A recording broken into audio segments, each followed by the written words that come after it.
setting a screen. Because of physical play, although Jordan Taylor just got caught with a moving screen. Izzo's dying for a moving screen. It's that dreaded moving screen. Welcome back, everybody, to another edition of the Moving Screen Podcast. I'm Brendan Quinn of The Athletic, here with Dylan Burkhart, Hoops, October 18th, 2021. Happy Monday morning, Dylan. How are you, bud? I'm doing pretty well. You know, it's a big weekend when KenPom drops the preseason ratings. So I missed this. We're out here now, and it's officially basketball season. We got some numbers on some new blue spreadsheets to look at, and life is good. I had no idea. When did this drop? Last night? I think I noticed on, I want to say either Sunday or I think Sunday morning. Or overnight. He does the discreet drop. He just kind of lets it out into the world, doesn't tell anyone, and then sees how long it takes to get out there. Some shocking ranking, I would say, for Iowa at 23. But other than that, I'm mostly okay with the ratings. But hey, it's good stuff. Top 10. Ready? For the listeners out there who might not have immediately clicked KenPom like I did. What's wrong with you? Number one through 10. Gonzaga on top, Michigan number 2, Kansas 3, Baylor, Illinois, Purdue, UCLA, Ohio State, Villanova, and number 10, Duke. So that is 4 Big Ten teams in the top 10. Michigan, Illinois, Purdue, Ohio State in order. Michigan State is down at number 22. Which is 6th in the Big Ten, I believe, right? Yep, right behind Maryland. Yeah, Maryland's at 18th. Okay. Well, I know I have something to do today. Go through these. Yeah. Through the numbers. It officially feels like we're getting to basketball season. Love it. Good stuff. And you and I got to see each other for, I think, the second time in person. Yeah. Since the pandemic began. Got to see your wedding and Michigan Media Day. What else do you need? 2 events of equal importance. Monumental dates in the 2021 calendar. So today we're going to go through Michigan Media Day, some of the comments. We'll talk a little bit about Juwan. We will talk. we were promised some not open practice, but get to watch the team a little bit out on the court at Chrysler. They did chest passes for about 10 to 15 minutes and then did about 15, 20 minutes of basically 18-foot shooting drill. So it was Dylan just cringing for 20 minutes watching a bunch of shots that if they actually happen in a game, he will rip out what is a tremendous head of hair. It's just no gray. You haven't lost the hair. It's. I got plenty of gray going on, but it's just plenty of. You hope to see at least run up and down the court a little bit. We didn't get to see any of that. Maybe a little shell drill, maybe just like anything to see people move, but no, just cone shooting. Yeah. But we will unpack what we got out of last Friday in Ann Arbor. I was in East Lansing for an afternoon last week and watched some practice and was there for a few of Tom Izzo's post-practice comments. We'll touch that on the back end. Before we get into all that, just a reminder that if you want to support this podcast, please subscribe to Hoops and please subscribe to The Athletic. And if you'd be so kind to leave us a review in the iTunes store, that's good too. So, all right, Dylan, Media Day. Any immediate takeaways? Let me pull up your story. Sometimes I think my immediate takeaway here is I forgot how little can be said in a 30-minute in-person press conference. And I feel like that was kind of the initial take from it. It wasn't real riveting. I feel like there's a confidence kind of to Juwan Howard and how he talked about the team, but he also didn't really feel obligated to share too much. I mean, we haven't seen so many of these guys play. He wasn't out touting them necessarily, just said he's got a hardworking group coming in, and he seemed to like his team, but he really didn't elaborate on that all too much. Do you agree with that? Yeah, I mean, when you go back to like Juwan Howard's first year and his introduction and stuff, there was, he's not exactly looking to expound on things in these press conferences. And if you ask him about specific players, it's just all very broad strokes. It's all, he's a great kid. He's a hard worker, as opposed to like, any actual meat on the bone that is of I don't know, anything with any weight. Anything that has to do with just lacks. Basketball, he generally doesn't go out of his way to talk about. He's got there's no comparisons can be made between guys. There's a lot of that. So I think, at least personally speaking, I'd hope that after year two, going into year three, that maybe that would be changing a little bit, more comfortable in the role, more comfortable, understanding that you can put some things out there and stuff like that. No, we are not there yet. It is still very open-ended, like there's just kind of nothing there. So, but that's his choice. That's fine. Yeah. And I think it's hard because we've only seen, I guess, these 3 teams that he's coached, and we haven't even seen this team. So really 2 teams. So it's hard. You don't really there's not really data points to get a read, right? Like to see, Juwan Howard says this when he doesn't really like his team, or he says this when he loves his team. We've seen one pretty good team, one really good team, and now this team, and they're different. This team's much younger, and that was brought up quite a bit. But at the same time, like there's not like a secret tell, I don't think, to say, like Juwan Howard really feels good about this team or not. He keeps it pretty down the middle regardless. Yeah. I mean, by like year 7, 8, 9 of John Beilein, you could pretty much, there was like a decoder ring for going through the way that he would talk about his teams. And you could pretty much, if you paid enough attention, you could really figure out kind of where he was. So every freshman's a great competitor and a hard worker. So that's good because you want those. One of my big takeaways, this has nothing really to do with basketball either, but DeVante Jones. Keep him behind the mic this year because he's like accidentally hilarious. I don't think he's like some of the things he says that he's meaning to to deliver with such like a wry wit, but he really nails it. So that's good. Yeah, he's the unintentional hilarious one, and then we have kind of the full on jokester villain with Hunter Dickinson. So there's plenty of quotes, I feel like, not coming from Juwan Howard this year that'll give people plenty to run with.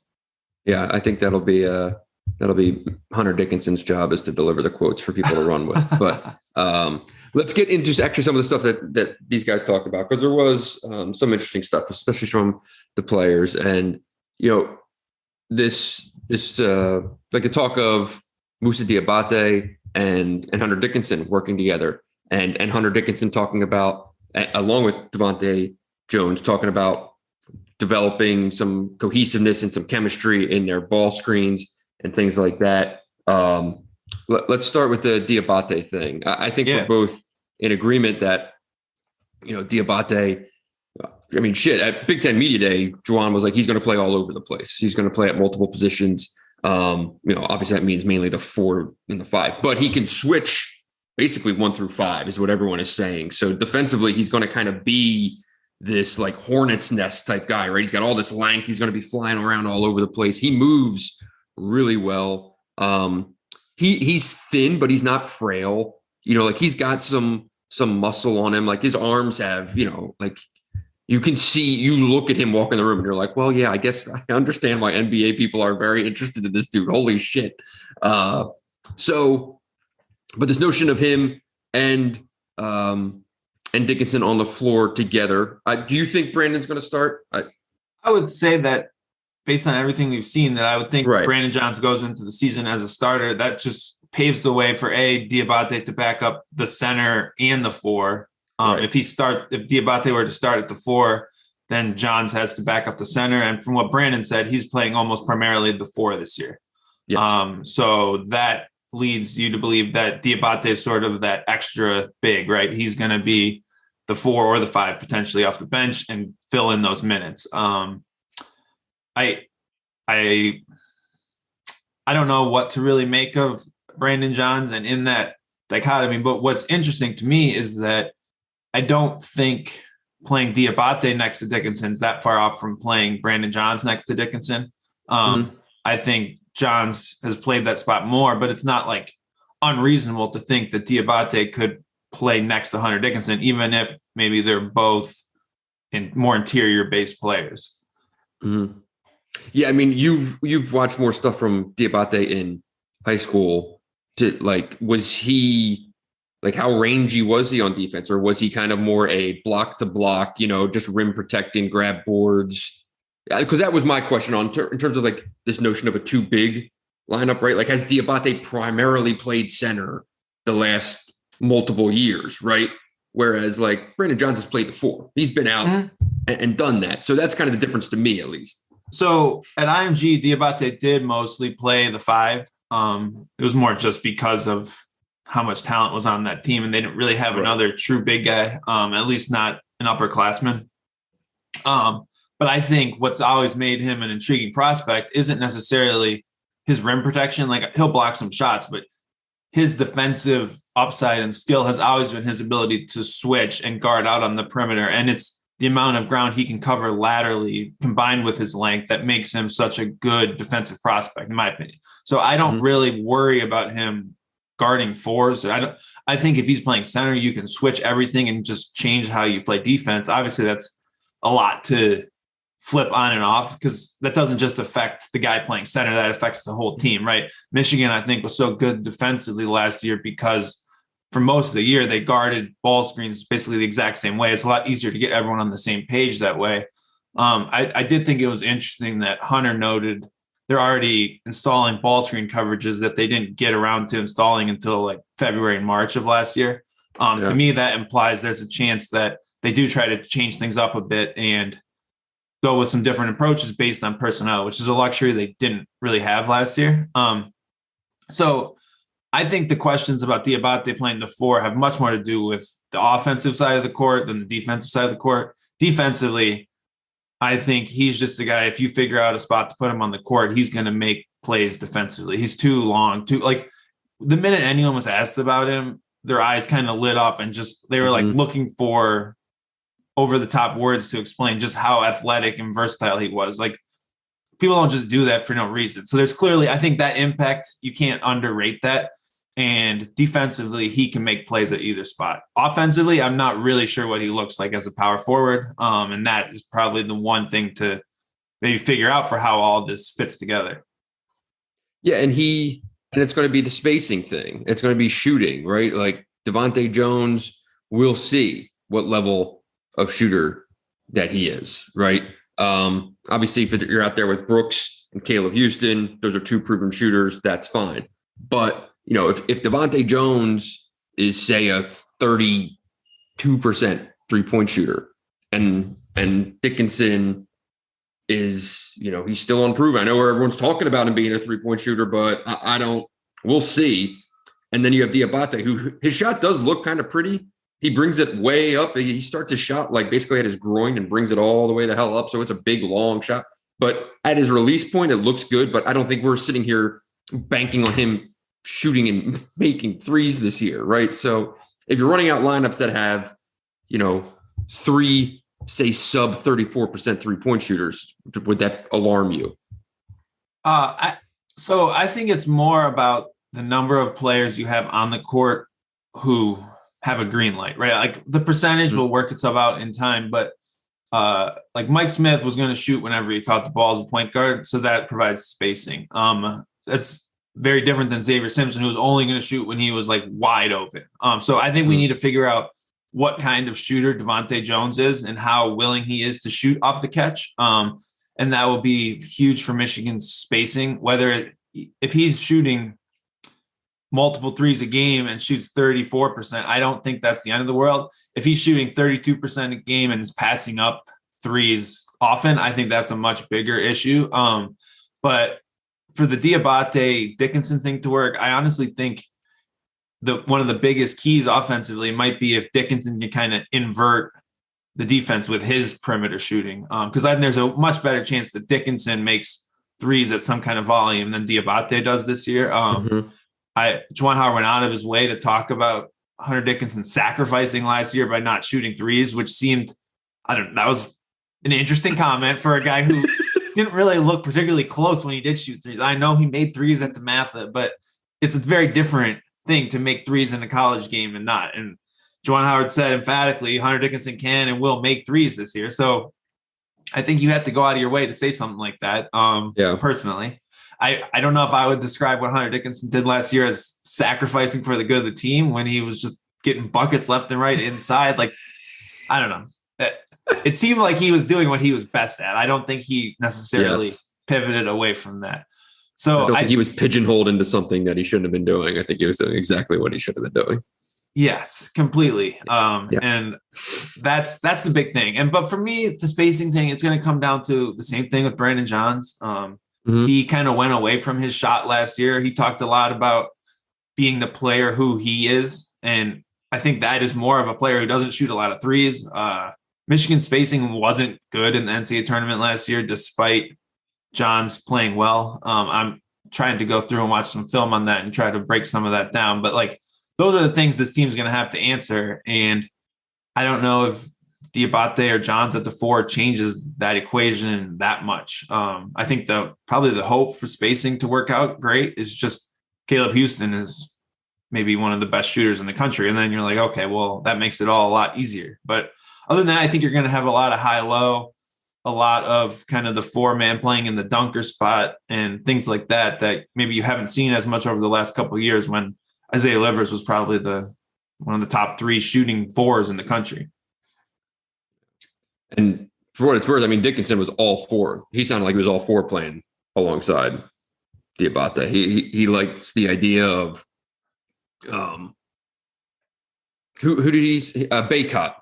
Armando Baycott. He played along with Team Takeover. And they won Peach Jam. They dominated that whole year. I get what he's saying with that. And I do think like it's just I think there's a chance this turns into a team that maybe looks a lot different statistically. Like this could be the best offensive rebounding Michigan team you've seen in a long time. Yes. Because of obviously not emphasizing that for over a decade, but still this team could just dominate inside with those two. And it might look different, but it could still be just as effective. And Johns is a hell of an offensive rebounder too. When he's when he's aggressive. Yeah. That's a big part of his game. And that is something that I think you'll probably see more of.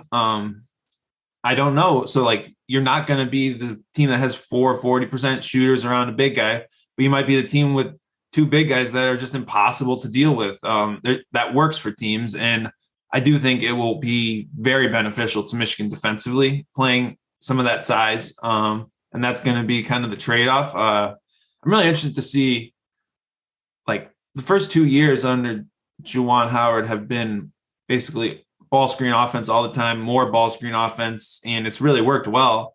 I'm really curious to see how that maybe changes this year. And they tried a lot to get to Hunter Dickinson and kind of like a 5-out type of role last year, I thought, but he like kind of operating at the top of the key where you would think some of his passing comes through, but he never really looked dangerous, I would say, in those kind of sets. I wonder if you can get to more of that. It'll be interesting. Well, he said that. I mean, he said, playing with Diabate, you get more into put him more in like a high-low situation and things like that. And I think you bring up a really interesting point though about, I know I do this where you get an idea of the way that a program or a team plays. And then you're going into a year and you're kind of force feeding your image of that, how things typically are done into the lineup that exists. Forgetting that, the best coaches coach to their personnel. And, it could just be something that looks very, very different. And that ends up being, kind of the talking point of the season. Yeah. So Michigan finished 113th in offensive rebounding rate last year, which was the highest since Tommy Amaker. Where in the league? In the league, they finished only 7th, but so they did kind of go away from that a bit. But I would not be surprised if this was a top 100 team easily in offense rebounding. If you're going to be playing guys like Brandon Johns, Terrence Williams more, like that's just going to be that sort of identity. And it'll be interesting how that flushes out, because you can just do different things when you're so big up front. And that's kind of where we're going to have to see how Juwan Howard works that out. I think it'll be a great defensive team. I just think there might be some growing pains there offensively. You talked about DeVante Jones. I thought Hunter Dickinson was pretty interesting when he was discussing DeVante's strengths and weaknesses, comparing him to Mike Smith a little bit. Thought it was a pretty honest assessment of maybe where he's at, that DeVante is a much better defensive player, that he has not picked up the offense nearly as quickly as Mike. And Hunter attributed that to there's so much more youth around him, right? Like, it's not like he's playing with 4 other guys that know the whole offense. It's much more everyone trying to figure it out together on the fly. But it still felt interesting, because one of the reasons Mike was just so good so quickly was he looked like he basically had control of the entire offense. And I don't know if DeVante is necessarily at that point. But the other thing he brought up that I think is very important is DeVante and his floater and his ability to score in those in-between spaces that I don't think Mike ever had. Yes. I mean, Mike came basically walked right onto the floor last year and looked pretty damn comfortable. I guess for his first game was terrific. He had 16 and 8 in his first game against Bowling Green. It dropped off a little bit, but by the time you got into late December, he pretty much had it looked like he was very comfortable in the ball screens and kind of the pace and flow of the offense, and understood his role. The offense always looked like it was running smoothly, and that comes down to him. Whether his production went up or down, whatever, like he was in control of the team, and the team looked in control. You can be in control of the team, and the team can not look in control. You can not be in control, but he looked like he had everything running. Everyone was on the same page, and that does come down to the point guard, I think. Yeah. I mean, the defense from Jones is going to be something that will probably go. I wonder if it ends up being something that kind of gets naturally underappreciated all year, just, because it is what it is. And there's going to be that hyper focus on the offense. Because, I mean, let's be honest here, even if he's playing great defense, if the offense looks disjointed, right, and he's not making shots and everyone's playing under screens and there's no, there's the offense just looks like it's not playing to its talent level, that's going to get all the attention, even if he's playing terrific defense, I guess is my point. So, this is going to be pretty important how he gets out there and the decision making that he is exhibiting out of those screens, the passes that he's making, where he's finding guys. Because, maybe they're going to end up having to dial things back early on to let him grow into it. You talk about they're installing ball screen coverages that they weren't doing until last year. Well, I wonder if the offense is kind of the other way around. I would imagine it probably is coming along at a little bit of a slower pace, just when you consider who's on the floor and how much experience they have. The defense, to me, I was a little bit surprised to hear people talk about his defense so much. I'm curious what it looks like in games. I think he does have a tendency to gamble a bit defensively. And it might be that that's an okay role for him to play based on the rest of the defense, right? Like Hunter talked about him getting in passing lanes and helping get deflections when he's late and help and stuff like that. But And you wonder how much of that is Coastal Carolina too. Oh, for sure. And it'll be interesting how much of that is coached out of him, how quickly. And he even talked about what he's able to get away with in practice when the coaches are reffing games, reaching in and stuff like that. And that's a big way you can coach some of that. If you just call him for a foul every time he does that in practice. So that'll be interesting to me, because at the same time, though, that style of defense is going to be something that everyone sees. Like, that was very much like the Eli Brooks versus Chaundi Brown defensive appreciation. Like Chaundi Brown's defense was just right there for you to see. So everyone would gravitate toward that. Whereas Eli Brooks was far more consistent, but maybe boring defensively. So it's kind of the event-driven defender versus the right place, right time defender. So I think it'll be easy to appreciate DeVante's defense because A, he'll be guarding the ball. B, he'll get plenty of steals, deflections, things like that. And that's what people immediately assume means good defense. So that'll be interesting to watch as the season goes on. So on his jump, like his jumper's his jumper, and we got to both see it in person. For me, it was the first time. I assume it was for you. And yeah, like that's the way he shoots the ball. It's this flat-footed, kind of pushed off of the front of his face. It's a flip shot more than a jump shot. But it goes in. It does go. Like you watch him out there, just kind of cruising around the perimeter, and they go in. So we'll see what it looks like in games. Eli Brooks doesn't have the prettiest looking jumper, I don't think. That goes in. Looks nice. I don't know. I just don't know if anyone will be teaching a shot that way. And DeVante, we'll see. It goes in. What was he in his career? He's mid-30s, I think. So here's my thing with his shot. He's not going to be a guy who can come off ball screens and just put up volume threes, right? Like that's what you dream of as a ball screen point guard, is someone who can rise up and hit that shot. What I do think is he'll be able to hit enough threes off the catch, off Michigan's other action, which to be fair is how a lot of Mike Smith shots came last year. Hunter talked about that, right? Like in this offense, with all the gravity Michigan has toward the rim, there's going to be kickouts that'll just get to DeVante, and he'll probably be able to make enough of those to keep teams honest. That's kind of how I'd assess it. I don't think he's going to be just dribbling off the ball screen, pulling up, knocking down 24-foot threes. That's not his game. His shot doesn't really fit that style. When he's going to look to score, it's going to be in that in-between mid-range floater, runner, kind of in-between layup shot. And I guess the big question will be, can he make that shot in the Big Ten? He could make it at Coastal. Is that a shot that translates? And I guess we'll just see.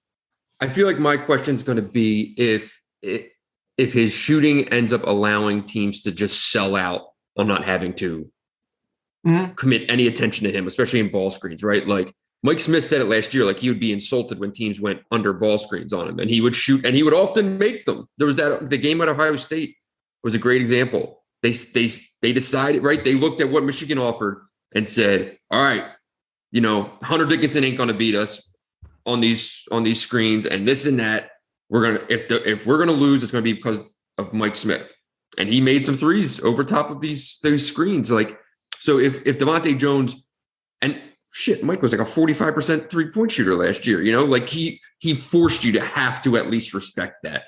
So if you have a guy who doesn't, a la Xavier Simpson, right, you can totally ignore him out of those. And now Xavier Simpson made it work, right, because he was a spectacular playmaker, distributor, and made up for it.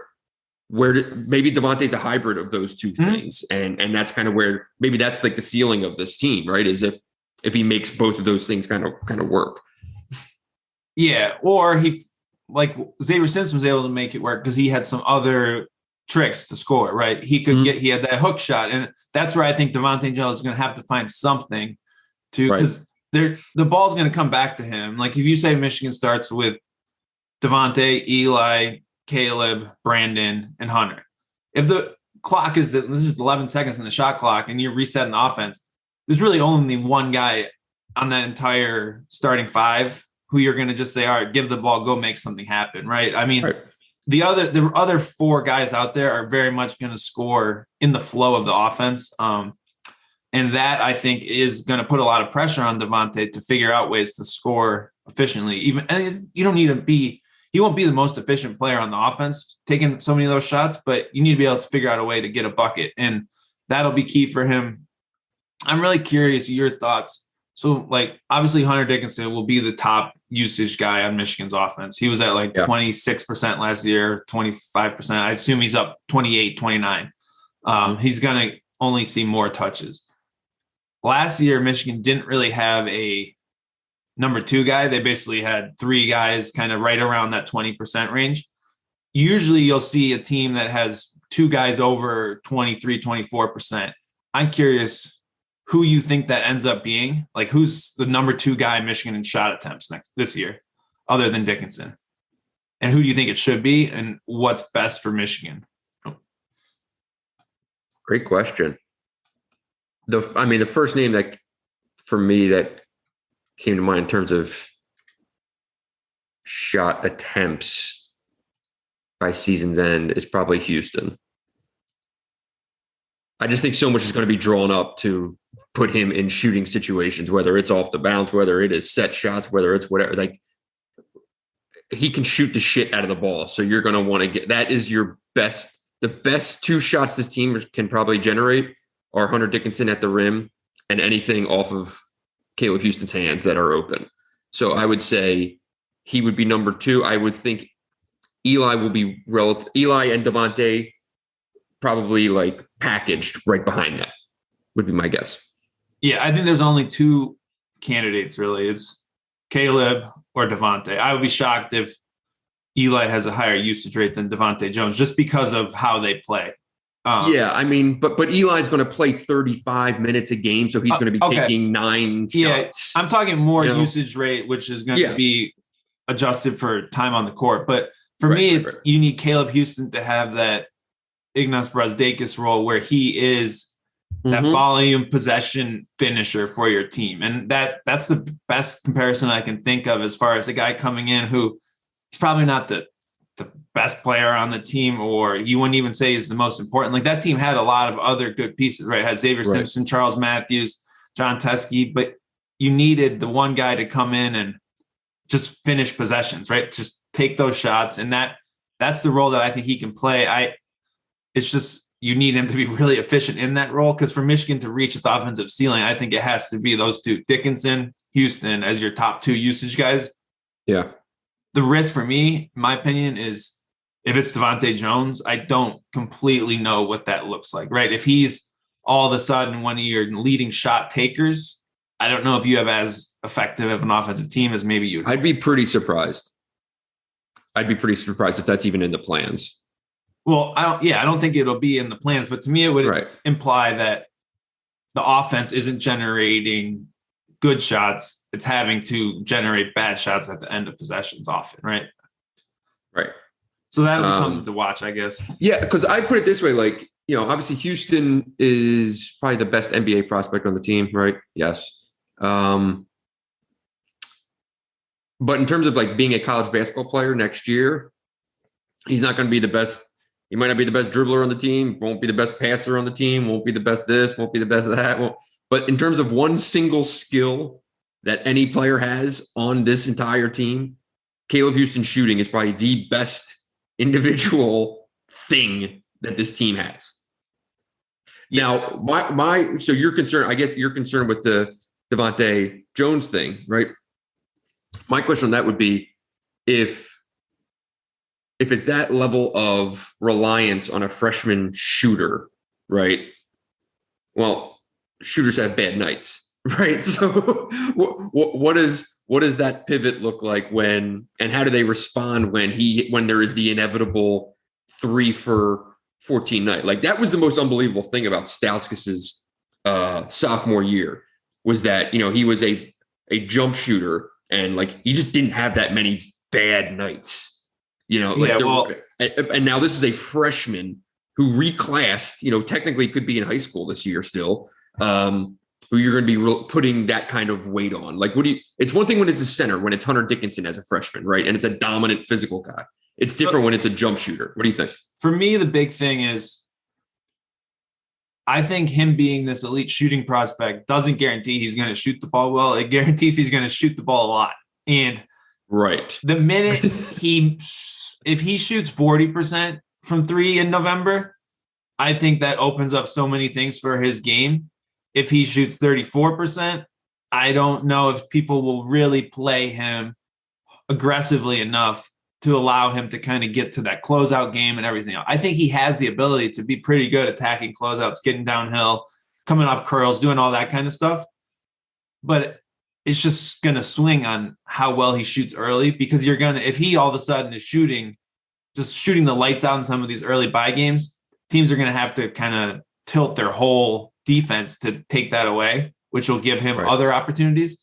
If he doesn't, he's going to have to shoot his way out of it, basically, I think. And that's going to be the thing, right? Like, you're going to have to get hot. And he's a guy I've watched, like, he shot terribly in the U19 World Cup, but he shot the ball. He kept shooting. He would shoot deeper. He would shoot earlier in clocks. Like, he hunts his shots. And I think he'll get those shots. It's just going to be whether they go in or not. Like, think of Duncan Robinson's first year. So 2016, right? He comes out of the gates. He couldn't miss in the first 6 to 8 weeks of the year. People were losing their mind. He was at the midseason point. He was like statistically on pace to break every single season Michigan 3-point shooting stat. And then he went cold. And he shot 35% on threes in Big Ten play, which isn't terrible, but that's not Duncan Robinson numbers, right? And like you're talking about, because he made all those threes early on, he kept shooting. He took 105 threes in league play that year. It was the most of his career. Took more in his sophomore year than he did his junior or senior year in terms of 3-point attempts in league play. So the only point being, and I would say, right, he shoot enough in college. That's probably fair. But point being, right, like a guy who just got a $80 million contract for shooting threes in the NBA, like in his first year of college, he was historically good in the first half, and he was relatively average by, league standards in the second half of the year. So it can be hard when you're just counting on someone just flat out shooting the lights out, right? Yeah. One thing that's interesting is, I think Duncan's talked about this a lot, but he had confidence issues on and off throughout his time at Michigan, and his shooting did vary wildly. Houston, obviously at lower levels, but he shoots the ball and looks for a shot like Duncan does in the NBA. Like he played, like Duncan never at Michigan, I would say, looked as aggressively as maybe he knew was like allowable or possible. He was a D3 transfer, not a McDonald's All-American. Well, Houston plays like every shot should be his shot. And like, I don't think he's a selfish player, but I think he's just been taught that he's the best shooter on the floor and how important it is to find those shots. So that'll be really, I'm curious how that works out. Obviously, I just think it's very key for Michigan's offense overall, how he shoots early, because that'll just shape everything else that happens. So he hope there'll be games when, if he's shooting a ton of threes, there's going to be games where he misses shots and Michigan loses. Like, that's how basketball works. I don't think it's the end of the world. Like, people throw that out there. I mean, I don't know. In the micro, it will be. That's how people are going to react when it happens. That's people are idiots. Yes, but I'm saying, like, those are the things that can fuck with a guy's confidence, though, too. Like, there are residual effects beyond a bad shooting night and a loss. There's the aftermath, right? So I'd put it this way. It's Caleb Houston went to the right program, though, because having Hunter Dickinson, a guy who is going to still be the number one, right, and is a guy who plays at the rim, and his off nights will be, in theory, few and far between, right? As opposed to a program that, like, Houston's the number one as a freshman. And if he's off, you got no chance, right? Exactly. There's a player of the year candidate in the middle that takes a little bit of the attention away from you. I wonder, just your opinion, just from we talked to probably 8 or 9 guys, I think, right? 4 of the freshmen, then basically Brandon, Terrence, Eli, Hunter. How deep do you see this team going? Do you get any read from that, from what we saw at Media Day? I thought it was interesting that Terrence Williams came out, but really all the returners did. So that, does that imply to you he's going to play a bigger role? Where does he fit into this? Because some of the players that I think you look at the roster and want to get the most minutes for, or maybe extra minutes for, all kind of fit into similar spots. So I'm just wondering, Juwan Howard's played really short benches each year, but I'm not sure he had players on his bench as good as this team. So I'm wondering what you think, how that works out, because I think that's one of the more interesting unknowns about this team and Juwan. Yeah. I mean, a little bit of this depends on how good DeVante is in terms of that point guard spot. Let's say he's good. Okay. Let's say he's good. Well, in that case, like, he and Eli are going to kind of take the oxygen out of the guard positions, I would think. And like Kobe Buffkin's going to play. He's going to get out. They're going to find a way to get him on the court. So, the cutoff there, how much, my question is, what kind of, is Frankie a legit 8-minute a game backup point guard? I don't know yet. I mean, he can't shoot. So there's no reason to guard him when he's on the court. Now, he gives you a lot of other stuff and he's super exciting, but you do not have to guard him if he's away from the basket right now. So we'll see. I mean, I would put that, but that's basically a cutoff line to me. It is, if you look at that kind of, let's say, guard wing group, it's basically DeVante, Eli, Caleb, and then like, I mean, I don't know how much Isaiah Barnes and Frankie Collins see the floor this year. And I think Kobe Buffkin's going to get out there. He might end up being the backup point guard. Yeah, I think it's very easy to imagine a situation where you have 80 minutes at the 1 and 2 and they go to Eli, exactly, DeVante, and Kobe Buffkin. Like Kobe Buffkin's would be able to play off the ball or on the ball next to Eli, off the ball next to DeVante. He does fit, like everyone referred to him as a combo guard. He referred to himself as a combo guard. He would fit between those two guys either way. And I think his skills kind of complement both in an odd way, even though they're very different. The question is just, like you said, is Frankie good enough to guarantee you play him minutes? And for me, it's just hard to imagine him taking minutes from DeVante just because of how many more games of college basketball DeVante's played. I think it's just hard to really get past that. Like, this guy's 4 years older than these other kids. He's been playing college basketball for years. And these other kids came from high school, barely even had a full season. Like, the amount of adjustments they'll have to make to fit in defensively, offensively, like the reads that you make in a ball screen increase 100-fold in college compared to anything you've done in high school. And that, I think, is going to be really tough for Frankie. I'm interested where Terrence fits in, though, because he seems like a guy that even last year, the coaches looked for ways to play. And he's just that guy. But at the same time, if Moussa is really this guy, Brandon's going to play. There's only so many minutes at the 4. And is Terrence Williams really a 3? Like, there are minutes behind Caleb Houston. I'd say, like, that's the one spot, right? So, but are you going to play Terrence Williams at the 3, Moussa Diabate at the 4, and Hunter Dickinson at the 5? Like, we're talking about a lack of shooting. Like, that's more of a street fight lineup than a perimeter shooting lineup. I kind of think if you're putting Terrence in alongside you almost have to put him with Johns. I don't know if you can put him with Diabate. Or put him with Houston and go small. But your point stands. Yeah, but your point stands. Like, and he said he's been working at the 3-4-5. So it seems like it's going to be one of these situations again where, he's going to be anywhere you can squeeze him. Foul trouble, right? Terrence Williams.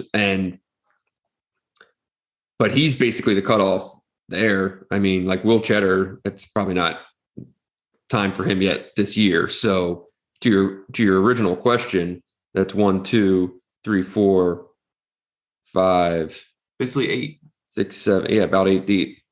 With those freshmen kind of being plugged in where you can. Hopefully you can blow some teams out and you can get Frankie Collins and Kobe Buffkin and Isaiah Barnes and Zeb Jackson some minutes in the last 10 minutes of games. And through those minutes, you can see what you have, who you get, you can actually use once league play comes around. Yeah. The thing about the younger kids and like on Isaiah Barnes, like, I think he'll be very good. Mm-hmm.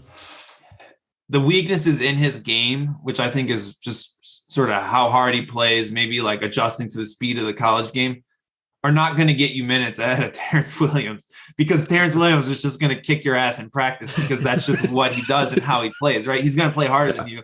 And if you're looking for bench minutes there, you're going to go to the guy who plays harder. So that's the tough part. And I think there's more flexibility down the line if Michigan wants to go deeper. But I do think, like, you look at it long enough, it just kind of comes to more of a standard 8-man rotation with this group. And then you have a really young and promising reserve group who's going to be battling their ass off in practice. McDonald's All-Americans at the end of your bench is quite a thing.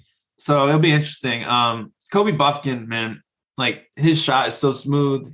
He looks so smooth. It's that left. He is tiny. Though. He's very frail. Very tiny. I mean, he looks like he's 15 years old. I when he came in and walked into the room and sat at the table, I was like, is this kid on the team? Oh, that's Kobe Buffkin.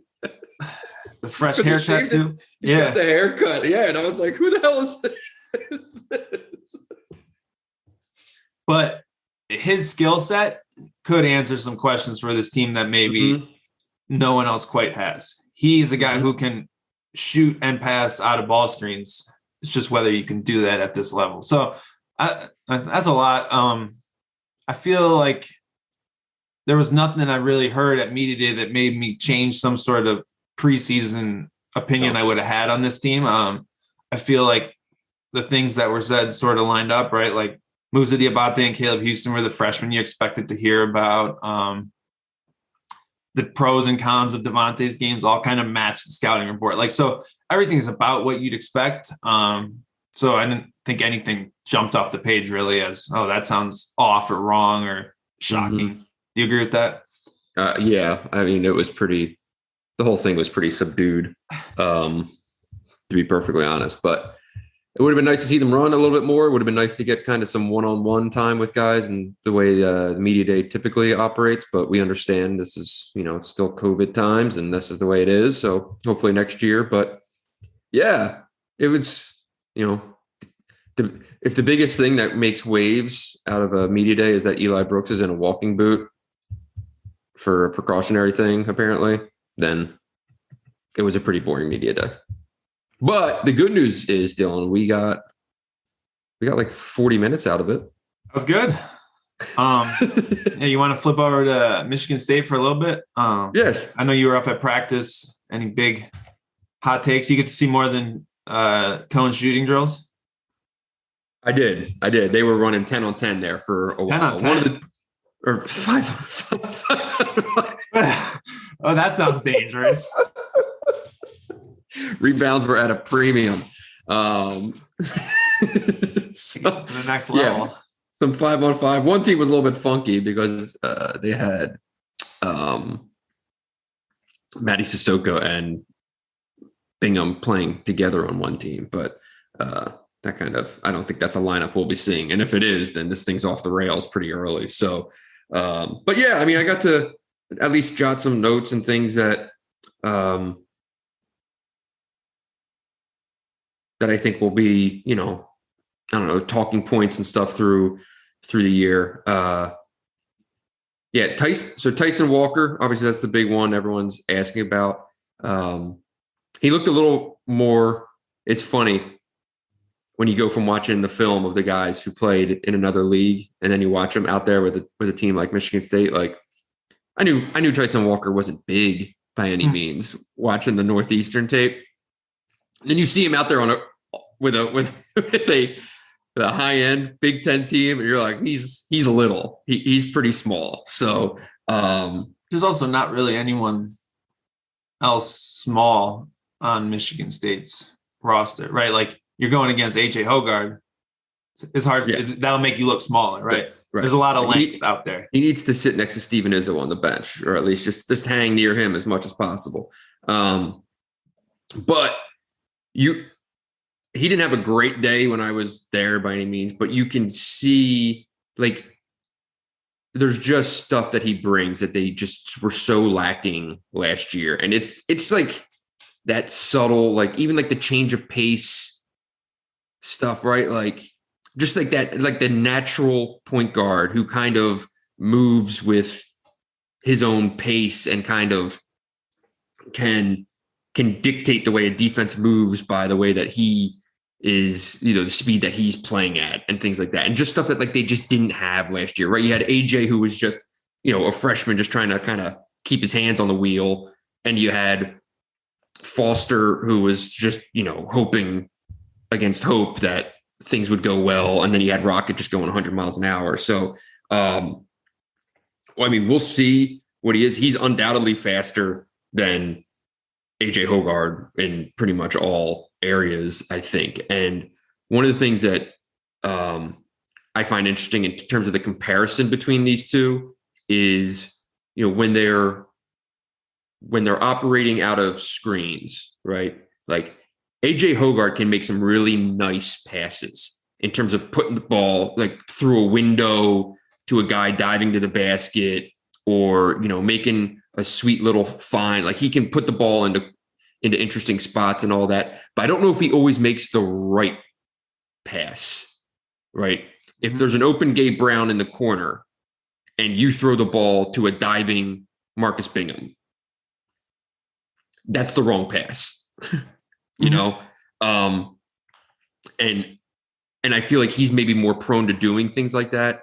Whereas I don't think Tyson Walker is overly flashy, but when he comes off of those screens, I think the ball is going to go the right place the vast majority of the time. And that's just, in terms of what's going to separate these two, that to me is just something that's kind of there and is fairly clear to see. Yeah, I'm curious your opinion. So when Tyson Walker looks to score, how would you say most of his scoring production kind of comes? Would you say it's sort of derivative catch and shoot? Is he hunting his shot in ball screens? Is he getting downhill? Is it in between? Like, I'm curious what part of his I didn't see much of package. anything. Okay.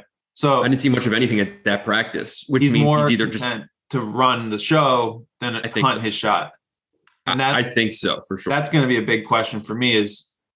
And now it's hard to base it out of a practice. Though, because right? who knows what he's being asked to do. Exactly. If someone's pulling him aside and say, hey, man, you're just running the offense today. We just got to see this, see that. That could totally be the case because he is quick enough to turn a corner and get into the middle. And like I remember we looked up his numbers on Synergy last year, like his floaters and all that stuff. Like there's good productive value there in terms of the numbers that he's put up in the past. So, maybe that's there, and maybe it becomes something that, they realize if they have trouble getting points early that, okay, we need to maybe lean more into this. Yeah. I'm just curious because that's usually, I think, where you see a difference when you level up to a tougher league, right? Like the ways that you can score, you might have 6 ways you can score at Northeastern. You might have 3 ways that you can score at Michigan State. And that's, I think, will be interesting because I do think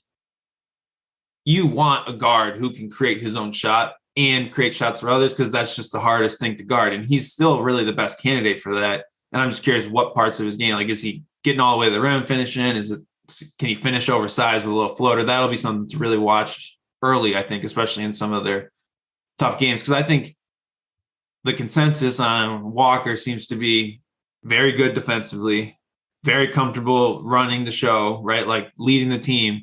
It's just what scoring package do you get and what do you need from him, I think will be on the track. So, and a lot of that's going to be interesting in terms of who they pair the point guard with, right? Mm-hmm. Like, I mean, Tom Izzo is way high on Max Christie. Let's say that right off the top. He's going to shoot a lot. And he's going to be given, I think, full green light, essentially. But to me, watching 2 hours or whatever I was there, Jaden Akins can play. And they're not going to be able to keep him off the court. He's an absolute, like, he is he is so much of what they needed on the makeup of this particular roster. He is a playmaking, ball in his hands, go get buckets guard. He can find the crevice, right? He explodes to the basket, is unafraid of contact. He contorts his body. He finds ways to get the ball to the rim. He's going to draw a lot of fouls. He's going to make a ton of shots. He's awesome to watch, pure scorer. And I think he is better than any of them thought he was going to be too. That's the other part. Like, I think they had a vision for him, and he's already exceeded it rapidly and probably changed the plan a little bit here on the fly. I mean, Aiken's answer is probably one of my biggest questions about this roster, right? Like, he plays a role kind of like a two-way off guard slasher sort that there's not really anyone on the roster returning who does that, right? Mm-hmm. There's not really I can do something with the ball and get downhill and create my own shot player on this roster. Like, Gabe Brown is more of a catch and shoot, catch and drive. Joey Hauser is a not similar kind of thing, right? So if Aikens is that good, that answers a lot of questions. I mean, like, how quickly could you see that ratcheting up? Like, are we talking like off the bench? Are we talking, does he just start next to Tyson Walker? Like, at what point do you get to that point? Obviously, there's so much experience, not going to start, but do you see him being like having the upside to get to 25 plus minutes a game? First off the bench, barring a misread by Bingham on the third possession of the game. There you go. It's a very accurate assessment. Yes. But he's exciting. Like, he's going to be a fan favorite early, for sure. But yeah, I mean, if I'm rolling out a starting lineup today, it's probably, unless he starts Hogard to do it, I'd be stunned if by the end of the year, Tyson Walker is, or by midway point of the year, if Tyson Walker isn't the starting point guard and the primary point guard. Early on, who knows what Izzo does, because he just does weird shit sometimes, right? Mm-hmm. But I think if they were rolling out a starting lineup without head games being included, it would be Walker, Gabe Brown, Max Christie, Joey Hauser, and Bingham. Shit ton of size on that lineup too, by the way. Max Christie is taller than I thought. He's built like, he looks like a freshman year Gabe Brown. Like, he's every bit of 6'8". Lanky, but he's tall. And how dynamic does he look with the ball, getting his own shot? Is that something he's comfortable with, or is it more of, I don't think he more in that much Gabe Brown mold as far as play off the catch? Play off the catch. I didn't see him like attacking closeouts or anything like that. Like, it's basically catch or shoot or catch or pass at this point. And we'll see what he is in terms of if he has that little, even if it's a little 2-dribble step over pull up, right? Stuff like that. But he did almost nothing off the bounce when I saw them. And, but he's a great scorer. He can shoot over everyone, right? I mean, that his size is a major, especially if they're playing him at the 2 and the 3, like who's getting a hand in front of that shot. But I'll be curious to see what he does defensively too. Like, he's not laterally great. He's never been really regarded as a so elite. I think they're going to have to hide him a little bit defensively. And what's interesting is I feel like for a long time they were kind of hiding Gabe Brown defensively if they could, and now it's going to be flipped where you're going to need Gabe to play really good defense on legitimate guys. Yeah, right. Especially with Hauser at the 4. Now is Gabe Brown going to like that? Where does that leave defender? You? And as a senior, but like the last thing we saw was Gabe Brown blowing a switch against UCLA and shoot out going to the locker room. So like, it's hard to envision a situation where, but who could answer that? Even if he's a freshman, Jaden Akins could fill in a lot of that perimeter defensive pop against maybe quicker, more dynamic guys because he's that kind of a player, right? Like, and there's going to be lineups where you have Malik Hall at the 3 or the 4, and he'll be guarding, the other team's best wing, essentially. Yeah, I love the upside of like Malik Hall at the 4, Hauser at the 5 lineup at different points. I think that's intriguing because of Hauser's kind of defensive liabilities at the 4, right, and creating better mismatches at the 5. So there's a lot there. I think the best way to feel good about a team that had a disappointing season the previous year is to be talking about new guys in the team who are making an impact, right? So if Max Christie, Tyson Walker, and Jaden Akins are all exceeding expectations, well, that's a good thing because you need something different, right? And that you look at this Michigan State team, if they're replacing Josh Langford, Foster, Lawyer, and Rocket Watts, and they're all more productive players that people are excited about, that's a good thing. Obviously, Aaron Henry, a little tougher to replace. And the more you look at the roster, I think it's easy to see this team gelling into an effective offensive team if you're going to have Tyson Walker running the show and you have guys who are great at playing off point guards. We kind of talked about that, right? Mm-hmm. You have guys who can make shots if you can get them shots. I still am a little curious about the defensive side and what it all looks like. Obviously, there's Michigan State's a good defensive program, and that goes a long way to just being able to build a good defense. But there are questions there, I think, about at multiple spots, how guys translate in individual matchups and things of that nature. Yeah, I mean, this team finished 8th in defense a year ago. And when you look at the guys who are being added, we can get excited offensively. 8th in the Big Ten. 8th in the Big Ten. Right. Like that. We have to clarify that after. Oh, I'm sorry. Right. I thought that was obvious. But yes. 8th in the Big Ten. And yeah, when we talk about the newcomers, we get excited offensively, right? And by the way, they finished 13th in offense. So that might be more pressing than fixing the defense. But yeah, I mean, there's gone in like a guy like Gabe Brown, right? Like, I feel like this is the, 3 years of getting chewed out, like needs to culminate now. And he needs to be a legitimately good defensive player. Marcus Bingham needs to be a legitimately good defensive presence, right?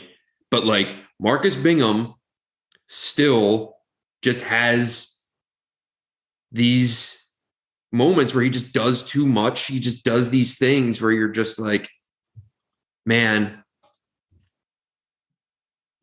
I think it's frustrating for a lot of folks up there, the things that just still kind of happen in the moment.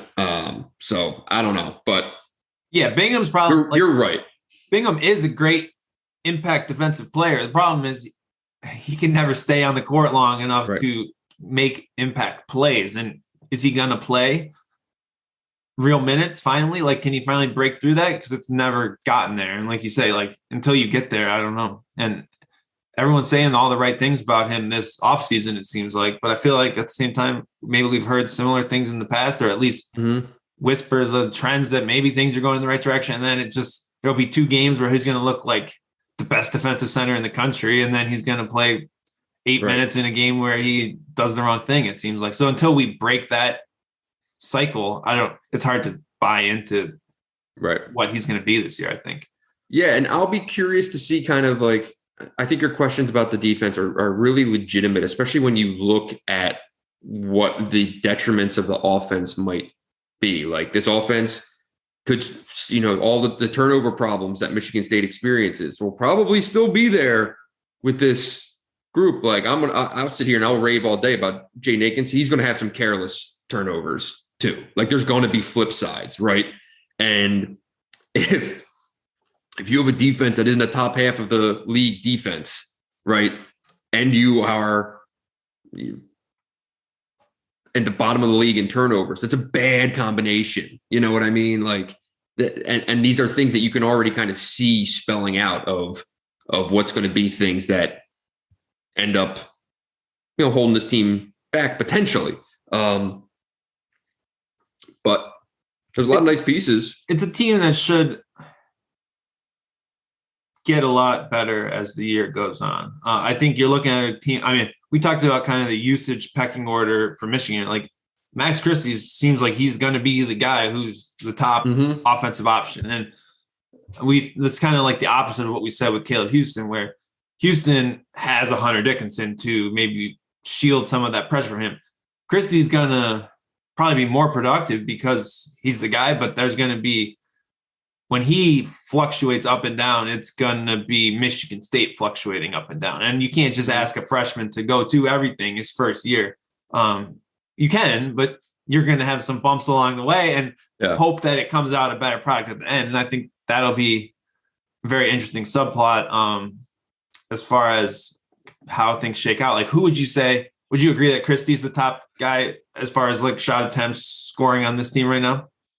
I would think it'll be him and I mean, Hauser's going to be right there, I think. Yeah. Hauser's going to be right there. Gabe will be very close behind. For what it's worth, the day I was there, like, Gabe didn't miss. And he made everything that he put up. And it was threes in transition. It was threes in the half court. It was running, off the bounce, closed out, attacked a couple of closeouts and went and dunked the ball. Yeah, he looked phenomenal. Like if you had no prior knowledge of Michigan State and you went and watched that practice, you would, I'm not kidding. You'd be like, oh, so that guy's like a first or second team, like all league guy. Like he looked unbelievable. And like, it's not impossible that is not far from the reality of this team, right? Like, because he looks bigger, he looks stronger, like he looks older, like shaved his hair, right? He wasn't dancing all over the goddamn place, like he looked like a senior guy, kind of ready to be the dude. How that looks, I would never sit here and predict that that's going to play out, but the talent's there. I mean, I've always, I've been the conductor on that hype train for a long time, so I'm not backing off. But yeah, he could very well end up being the guy. I think what's fascinating to me is you look at last year's team, how differently would we think of Gabe Brown if Joshua Langford wasn't on that team, right? Like if all of Langford's minutes or a big chunk of them went to Gabe, like if you were to just double his, like his efficiency numbers were good last year. He had COVID in the middle of the year too, and it knocked him on his ass. Yeah, but he shot 42% from three. Like he can make threes. He's just never taken 100 threes in a year. Like what if you just double all of his shooting stats, all of a sudden, like that's a really intriguing player. Yes. I guess staying on the court, like he played, like what does that look like? And does he have that trust, like you say, on defense, everything else? But everything says he should be a very good offensive player who probably hasn't ever got enough run. And there's not really anyone to take those minutes from him this year, I would say, in this way that Langford did. Like Josh Langford took a lot of shots last year and wasn't very efficient. Like he was great for Michigan State over his career, but he was not an efficient offensive player last year who played a lot of minutes. So I think, like, I'll say Gabe Brown leads this team in 20-point games this year. He also probably lead the team in up and down. Like he's a roller coaster guy. I feel like it's a spurtable, right? Like he's a guy who can make 5 threes or 0 in a game. I feel like that's kind of been his thing. You really, I'll buy that. But I think he's going to have 5-6 games, 20 more points. I'm curious how much the blend of shots. That's not as bad as the Hauser assist. Oh yeah, you need to be careful dropping some MSU predictions. People still bring that up on my site. Fuck, you're telling me. You're telling me. I wonder. I want to see how much his play type style kind of shifts, right? Like, is he able to create his own shot more, and is he effective doing that? Because right now he hasn't done that, and that doesn't mean he can't do it. Because it's not like there's some guys who have tried to create their own shot and have been bad at it. Gabe Brown has just literally played his role, which was stand in the corner, shoot threes, and drive baseline and dunk on people. What does that look like in a year where he gets more shots? Like that's kind of the upside for him, is that it's just completely unproven. So let's go ahead and give him that chance and see how he does with it. That'd be interesting. Yeah, and I mean, I don't think you try to turn him into something he's not. I think you build more of your offense into what he is, which has never really been the case. Even last year, they were still trying to kind of force feed the Rocket Watts, the Josh, like, let's get Josh Langford shots attempts, even though he's shooting 30% from the field. And they just kept doing it, as opposed to being like, hey, let's run shots for Gabe. Let's run Gabe backdoor and throw him some lobs. Let's get Gabe's going downhill more, right? And finding the ways to get him, because he athletically can just go up and do anything. I mean, he's incredible. So, but it was never the focal point. And going into this year, that has to be it, because when you look around, what else is it? Hauser's there and Christie's there and all these other guys, but like, I think they just need to devote some more attention into getting him into his spots where he can be most effective. And I do think one of the ceilings for this team is also they're going to be able to get out and run the way that we're used to Michigan State being more. And Gabe's going to be a huge part of that, because he just kind of flies up and down the court. And that's like, you're talking about a dude, get him out in transition and he can be dynamic. And you get Akins on the other wing with Gabe and then Tyson Walker. Tyson Walker's quick as shit. You get, those three running down the floor. That's going to be a problem, and they can all move. So, getting easy baskets is going to be massively important for this team, especially after a year. Like that was what really, what's the word I'm thinking of?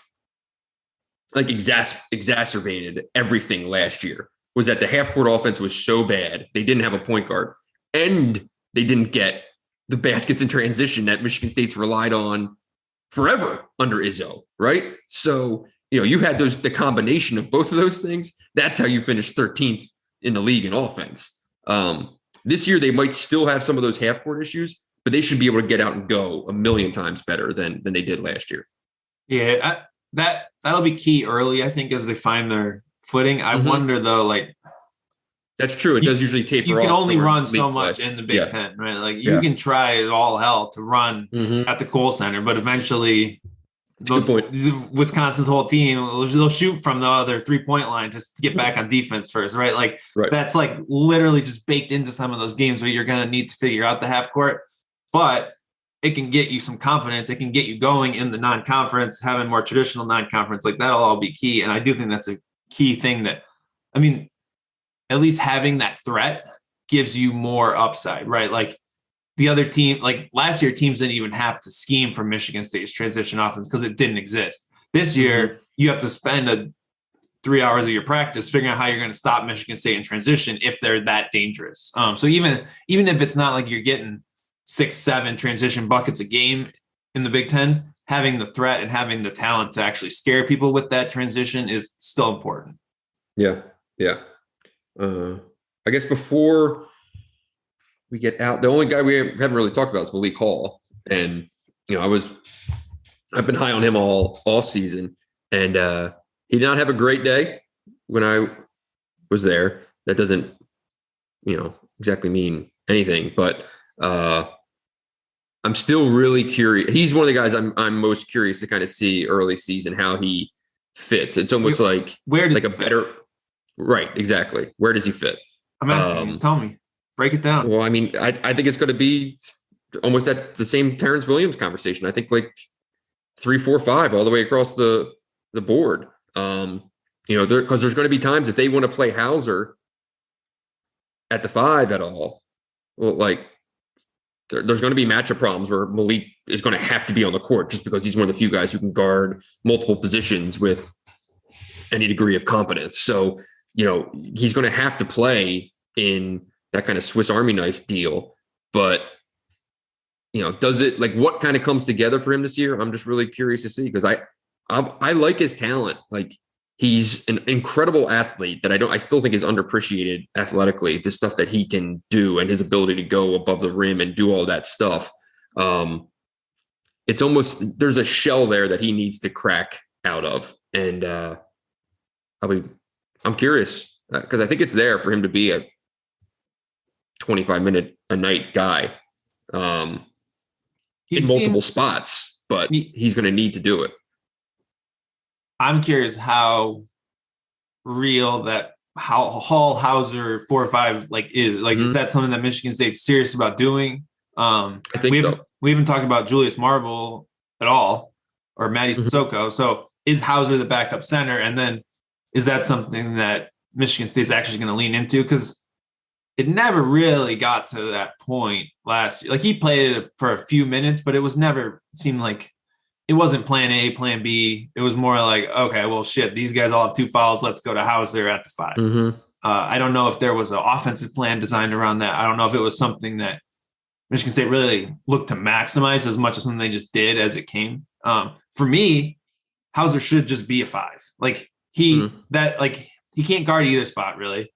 And he's going to get way better chances offensively as a center. So I think that needs to be a part of the plan. And that does get, like you say, that gets Malik Hall in the court right away, because who else are you going to put there? So that makes sense to me. I'm just like, does Michigan's like, I don't know how much that stuff gets discussed in Izzo's press conference, but like, is that something that's been asked? Is that something that he seems serious about? Do you have any read on that?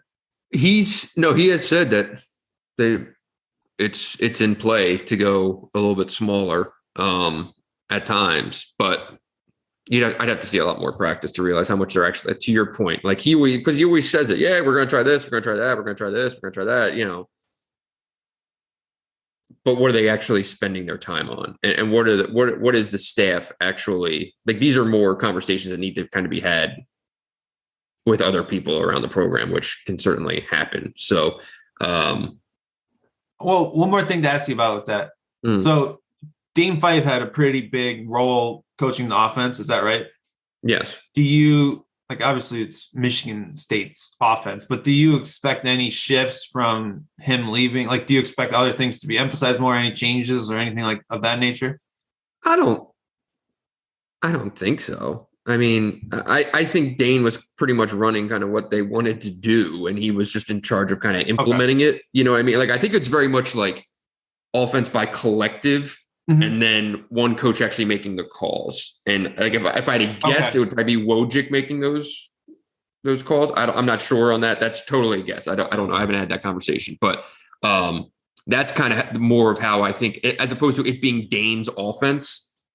I think it was Michigan State's offense. Dane called it. Pulling the strings during the game. We're running this set now. We're going to go back to this. We're going to do that. But but deciding we're going to prioritize these 15 sets in this game was a collective decision. And one person at the top of that collective.